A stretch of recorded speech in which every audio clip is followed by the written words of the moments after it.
नमस्कार, बहुत स्वागत आपका। मैं हूं आपके साथ राधिका चौधरी और आप देख रहे हैं खरा सच। हमारे गांव में कितनी वैक्सीन, इसको लेकर आज हमने एक सच्चाई तैयार की है। वो सच्चाई जो आपको जानने की जरूरत है। गांव गांव तक पहुंचकर ये जानने की कोशिश की कि आखिर हमारे गांव में वैक्सीन है या नहीं है। इसको लेकर देश में अब धीरे धीरे कोरोना की रफ्तार कम हो रही है, लेकिन गाँव में क्या हाल है? क्या जनता तक वो वैक्सीन पहुंच रही है जिसके दावे सरकार कर रही है? क्योंकि गांव की जनता को भी पूरा हक है उन तक वो वैक्सीन पहुंचे, लेकिन हालात गांव के सच्चाई से कोसों दूर है। और इसी सच्चाई को जानने के लिए हमारी टीम गांव गांव जाकर ये देख रही है कि आखिर गांव में कोरोना के हालात है क्या, असल में क्या है। क्या सरकारों की सुविधाएं गांव के हर घर घर तक पहुंची है? क्या गांव में कोरोना के आंकड़ों में कमी आ रही है? चलिए जानते हैं। इसको लेकर बात उत्तर प्रदेश के बांदा की करेंगे, क्योंकि जनता के लिए ये जानना जरूरी है कि हमारे उत्तर प्रदेश के गांव हो या फिर राजस्थान के, हरियाणा के अलग अलग गांव में स्थिति क्या बनी हुई है। बांदा की करें तो आखिरकार बांदा में कोरोना के हालात क्या है, इसके लिए देखिए।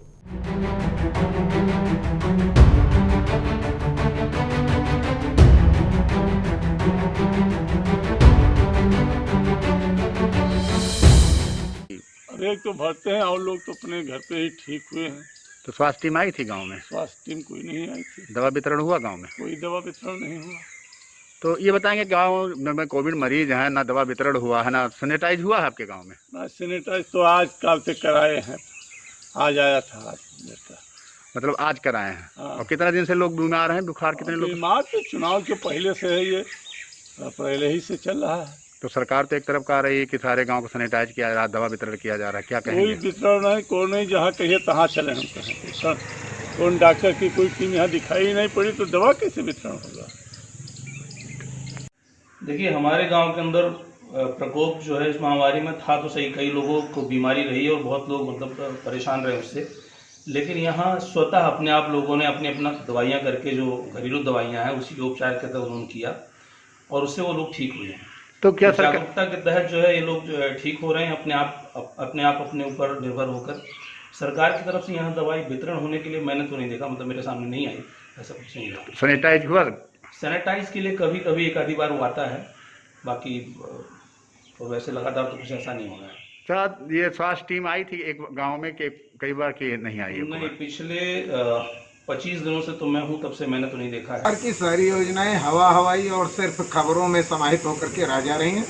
जहाँ तक रही बात कोविड के दौरान गांव में सैनिटाइजर और दवा वितरण का, तो वो तो पूर्णतः झूठा साबित हो रहा है, क्योंकि ना तो कहीं सैनिटाइजर का काम हो रहा है, ना दवा वितरण ही। सिर्फ फोटो छोड़ दीजिए तो दवा वितरण ही हो पा रहा है। कारण आशाओं को अभी तक ये लोग सुरक्षा किट नहीं दे पाए हैं।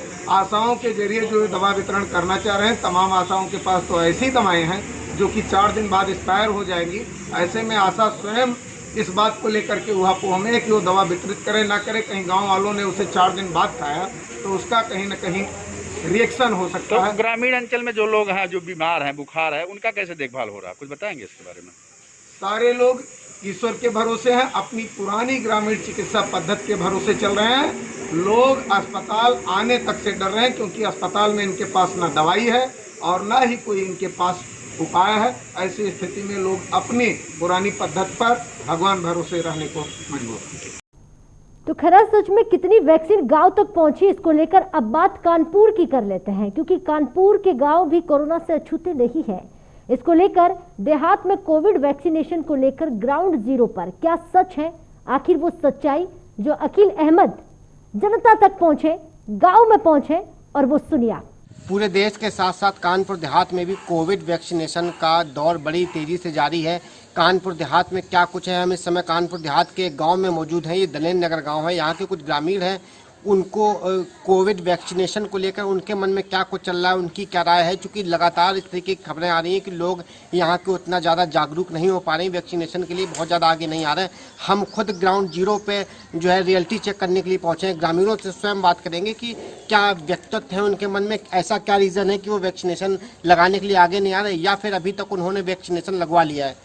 जी दादा, क्या नाम है आपका? हमारा नाम योगेंद्र नाथ है। मैं ग्राम दलेल नगर देहात पुखाया कानपुर देहात का रहने वाला हूँ, यहीं का मूल निवासी हूँ। वैक्सीनेशन लगवाया आपने? हाँ, वैक्सीनेशन मैंने करवा लिया था मैंने 8 अप्रैल को वैक्सीनेशन करवाया था। दूसरी डोज के लिए मैं गया था तो उन्होंने बोला कि अब 84 दिन बाद आपको जो है वैक्सीनेशन की दूसरी डोज दी जाएगी। तो मैं वापस आ गया। और मेरे पिताजी जो इस समय 93 साल के हैं, उन्होंने भी वैक्सीनेशन 9 तारीख को करवाया था, 9 अप्रैल को, और वो उनकी भी दूसरी डोज जो है 84 दिन बाद उनको लगेगी। अच्छा, गांव में और जो अधिकारी हैं, कोई वरिष्ठ अधिकारियों ने यहाँ पे कैंप लगाया वैक्सीनेशन के लिए? गांव में कितने लोगों ने वैक्सीनेशन कराया? नहीं, वैक्सीनेशन यहाँ पर लोगों ने करवाया, बहुत सारे लोगों ने करवाया। मेरे पास लिस्ट तो नहीं है, लेकिन यहाँ पर करवाया। वरिष्ठ नागरिकों ने ज़्यादा करवाया है, लेकिन कोई वरिष्ठ अधिकारी यहाँ पर नहीं आया है। एक दिन जो है ये आयुर्वेदिक चिकित्सालय गदाई खेड़ा की टीम जो है जरूर एक दिन आई थी यहाँ पर। 2 लोग थे और कुछ दवाइयाँ बांट के चले गए। अच्छा, गांव में किस तरीके का माहौल है? लोग ज़्यादा वायरल फीवर से कोई पीड़ित तो नहीं है? नहीं, वायरल फीवर से कोई पीड़ित नहीं है यहाँ पर, और जो है लोग भयभीत भी नहीं है, सामान्य जिंदगी जी रहे हैं, सारे कामकाज भी सामान्य ही कर रहे हैं। ये थे ग्रामीण जिन्होंने बताया कि फिलहाल यहाँ पे कोई भय का माहौल नहीं है और गांव में ज़्यादातर लोगों ने वैक्सीनेशन कराया है। चूँकि लगातार और भी तमाम गांवों से इस तरीके की खबरें आ रही हैं, प्रशासनिक अधिकारी भी परेशान है, लोगों को जागरूक कर रहे हैं कि वैक्सीनेशन कराएं। चूँकि जो कैंप लग रहे हैं उन कैंपों में बिल्कुल ही सन्नाटा रह रहा है। कहीं 6 लोग पूरे दिन में वैक्सीनेशन कराते हैं, कहीं 5 लोग वैक्सीनेशन कराते हैं। रीज़न क्या है, क्यों लोगों में भय का माहौल है, वो जानने के लिए और भी लोगों से बात करेंगे। क्या नाम है? देवा यादव। क्या जो लोग वैक्सीनेशन नहीं करा रहे हैं इसको क्या कहेंगे, रीज़न क्या है? देखिए, अब लोग अखबार भी पढ़ते हैं, टीवी भी देखते हैं, और जो समाचार अन्य माध्यम है, सोशल मीडिया है, इन सब पे एक वैक्सीनेशन को लेकर एक दुविधा तो आम व्यक्ति के मन में है ही। क्योंकि बहुत सारे, अभी आपने दिल्ली का केस सुना, डॉक्टर के अग्रवाल थे, उन्होंने दोनों डोज ली थी और काफ़ी अच्छे डॉक्टर थे और उनकी मृत्यु हुई कोरोना से ही।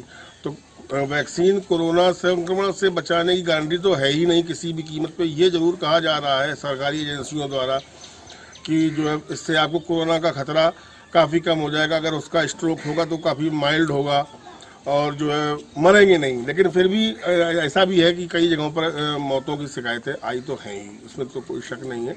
और वैक्सीनेशन जागरूकता के समय तो जो है सरकारें चुनावों में लगी थी, चाहे केंद्र की सरकार हो चाहे राज्य की सरकारें हो, वो चुनावों में लगी थी, तो उन्होंने जनता को उस तरीके से जागरूक ही नहीं किया। जिस तरह से सरकार अपनी छवि की ब्रांडिंग करती है टीवी पे, उसी तरह से उन्हें वैक्सीन के बारे में भी चेताना चाहिए था। और दूसरी बात, जो पढ़ा लिखा तबका है उसमें एक बात ये है कि कोई वैक्सीन होती है तो उसका ट्रायल 1 साल 2 साल में होता है, उसकी एक लंबी प्रक्रिया होती है, जबकि ये वैक्सीन केवल 6 महीने बाद ही चालू हो गई है। और इसका इसलिए भी लोगों में ये डाउट है, दुविधा है, संशय है कि जो है इसमें पता नहीं सही होगा नहीं सही होगा। और अभी नई खबरें ये आया करती हैं कि ये अभी इसकी वैलिडिटी 6 महीने की है, 6 महीने बाद ही वैक्सीन का असर खत्म हो जाएगा या क्या हो जाएगा। तो ऐसी भी लोगों के मन में दुविधा रहती है, इस वजह से लोग थोड़ा सा बच रहे हैं। बहुत ज़मीनी स्तर की बात की है इन्होंने बताया कि अभी भी ग्रामीणों के मन में काफ़ी संशय, बहुत सारे लोगों के विचार होते हैं कि 6 महीने बाद इसका असर ख़त्म हो जाएगा। तो इस तरीके की चीज़ें हैं। और जो वैक्सीनेशन का जो दौर था, जिस दौर पे वैक्सीनेशन होना चाहिए था, उस समय पे सरकार ने वैक्सीनेशन नहीं कराया। सरकार चुनाव में बिजी रही।